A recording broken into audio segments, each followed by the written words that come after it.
Hello friends, வணக்கம். இன்றைக்கி வந்து ஒரு தக்காளி சட்னி தான் பார்க்க போகிறோம். இது சட்னி, தொக்கு என்ன வேணால் நம்ம நாங்கள் வந்து தக்காளி வதக்கல் அப்படின்னு சொல்லுவோம். அந்த மாதிரி எது வேணாலும் நீங்கள் பேர் வச்சுக்கோங்க. இப்போ அதுக்கு வந்து ஒரு கடாயை எடுத்து தேவையான அளவு எண்ணெய் விட்டுக்கோங்க. எண்ணெய் நல்லா காஞ்சதையும் உளுத்தம்பருப்பு, கடலைப்பருப்பு கொஞ்சம் நிறைய போட்டிங்கன்னா டேஸ்ட்டு நல்லாயிருக்கும். தக்காளியை பொறுத்த வரைக்கும் நீங்கள் எப்போவுமே வந்து கடலைப்பருப்பு கொஞ்சம் ஜாஸ்தியாக போட்டுக்கோங்க. கடுகு போட்டு கடுகு நல்லா பொரிஞ்சதையும் பூண்டை வந்து நான் ஒரு 4-5 பல் பூண்டை வந்து சின்ன சின்ன பீசஸாக கட் பண்ணி வச்சுருக்கேன். அதையும் கருவேப்பிலையும் சேர்த்துக்குவோம்.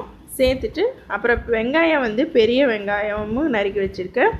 சின்ன வெங்காயம் வந்து ஒரு டேஸ்ட்டுக்காக ஒரு 4-5 மட்டும் நறுக்கி வச்சுருக்கேன். அதையும் எல்லாத்தையும் சேர்த்து நல்லா வதக்கிக்கலாம். இந்த வெங்காயம் வந்து நல்லா வதங்கணும்.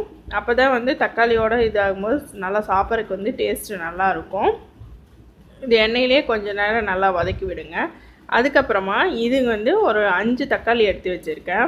இந்த 5 தக்காளியை நல்லா வாஷ் பண்ணிவிட்டு சின்ன சின்ன பீசஸாக வந்து நல்லா கட் பண்ணிக்கோங்க.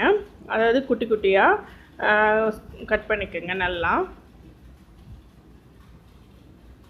இந்த மாதிரி பொடி பொடியாக கட் பண்ணிவிட்டு அதையும் சேர்த்து நல்லா எண்ணெயிலேயே வதக்கி விடுங்க. இந்த மாதிரி பொடி பொடியாக கட் பண்ணிங்கன்னா உங்களுக்கு தக்காளி வந்து வாயிலையும் அகப்படாது. அதே சமயம் சீக்கிரமாக நல்லா வந்து உங்களுக்கு சாஃப்டாக வெந்து வந்துடும். நல்லா என்ன சொல்கிறது, ஜூஸியாகவும் கிடைக்கும். இப்போ இந்த டிஷ்ஷுக்கு தேவையான அளவு உப்பை நான் ஃபஸ்ட்டே சேர்த்துறேன், தக்காளி வதங்கிறதுக்காக. அப்புறம் கொஞ்சமாக மஞ்சள் தூள் சேர்த்துருக்கேன். இது காரத்துக்கு வந்து பார்த்திங்கன்னா நீங்கள் என்ன வேணால் சேர்க்கலாம். பச்சை மிளகா சேர்த்திங்கன்னா அது ஒரு டேஸ்ட் வரும். அதே போல் வரமிளகாய் தூள் சேர்த்தா அது ஒரு டேஸ்ட், சாம்பார் தூள் சேர்த்தா அது ஒரு டேஸ்ட்.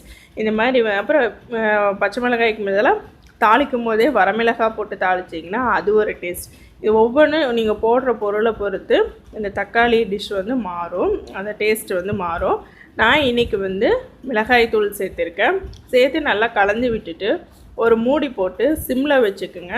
லோ ஃப்ளேமில் வச்சு நல்லா மூடி போட்டு நல்லா வேக விடுங்க. இடையில நீங்கள் அப்பப்போ வந்து கலந்து விட்டுட்டே இருங்க, இல்லைன்னா அடி பிடிச்சிரும். இந்த தக்காளி தனியாகவும் ஊற்றின எண்ணெய் தனியாகவும் பிரிஞ்சு வரும். அந்த ஸ்டேஜ் வந்தது நீங்கள் மல்லித்தலை தூவி இறக்கிடலாம். ரெடி ஆயிடுச்சு. இப்போ வந்து நான் கொஞ்சமாக வந்து திக்காக எடுத்து வச்சுக்கிறேன். இது வந்து பார்த்திங்கன்னா சாதத்தில் போட்டு சாப்பிட்றதுக்கு, சப்பாத்திக்கு இதுக்கு நல்லாயிருக்கும். நான் இது கூடவே கொஞ்சமாக தண்ணி விட்டு நல்லா இதுக்கு தகுந்த மாதிரி உப்பு காரெல்லாம் சேர்த்து நல்லா கொதிக்க வச்சு மல்லித்தலை தூவி இறக்கிட்டிங்கன்னா இது வந்து இட்லி, தோசை, பணியாரம், ஆப்பம் இந்த மாதிரி ஐட்டத்துக்கெல்லாம் வந்து யூஸ் பண்ணி நம்மளோட தக்காளி தொக்கு வந்து ரெடி ஆயிடுச்சு. தக்காளி சட்னி ரெடி ஆயிடுச்சு. இப்போ இதுக்கு வந்து மல்லித்தலை வந்து நான் என்கிட்ட இல்லை, அதனால் நான் போடலை. நீங்கள் மல்லித்தலை போட்டுக்குங்க, அப்போ தான் ஃப்ளேவர் வந்து நல்லாயிருக்கும்.